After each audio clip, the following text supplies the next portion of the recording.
மண்டைக்காடு பகவதி அம்மன் ஆலயத்திற்கு வந்தது மிக்க மகிழ்ச்சி. தமிழகத்தில் ஆன்மீகம் தலைத்தோங்க வேண்டும். 2026 ஆன்மீக ஆட்சி தான் தமிழகத்தில் நிச்சயமாக இடம்பெறும்.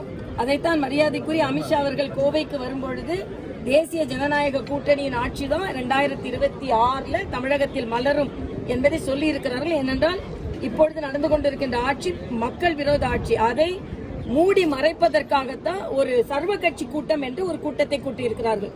தெளிவாக மறுசீரமைப்பில் தமிழகத்தில் உள்ள பாராளுமன்ற இடங்கள் குறையாது என்று உள்துறை அமைச்சர், மத்திய உள்துறை அமைச்சர் சொன்னதற்கு பிறகும் எங்களுக்கு நம்பிக்கை இல்லை என்று சொன்னால் என்ன அர்த்தம்?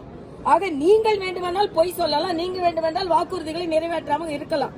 ஆனால் மத்தியில் பாரதிய ஜனதா கட்சி மக்களுக்கு என்னென்ன சொன்னதோ அதையெல்லாம் நிறைவேற்றி வருகிறார்கள். மறுசீரமைப்பு என்ற ஒரு பூதத்தை வைத்துக் கொண்டு இதுவரைக்கும் அறிவிக்கப்படல. இன்னும் அதற்கான கால அவகாசம் இருக்கிறது. அது மட்டுமல்ல, மத்திய உள்துறை அமைச்சரும் பிரதம அமைச்சரும் உறுதியிட்டு சொல்லியிருக்கிறார்கள், தமிழகத்தின் இடங்கள் கூடுமே தவிர குறையாது. என்ன மற்ற மாநிலத்தில் குறையுமா கூடுமான்னு நீ சொல்லுனா என்ன அர்த்தம்? தமிழக மக்கள் என்றுமே வஞ்சிக்கப்பட மாட்டார்கள். இவர்களை விட தமிழக மக்கள் மீது மரியாதைக்குரிய பாரத பிரதமர் அன்பு வைத்திருக்கிறார். திமுக மாடல் அரசு, திராவிட மாடல் அரசு இங்கே பாலியல் குற்றங்கள், கொலை கொள்ளைகள், மக்களுக்கு வேண்டிய நிறைவேற்றப்படாத வாக்குறுதிகள் இவற்றையெல்லாம் மறைப்பதற்கு ஒரு சர்வ கட்சி கூட்டம்.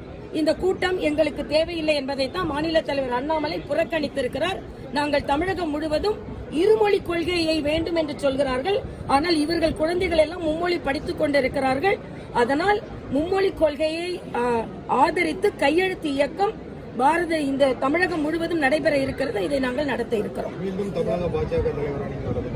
நான் தமிழகத்தின் தொண்டராக, பாஜக தொண்டராக நான் என்னைக்குமே பணியாற்ற தயாராக இருக்கிறேன்.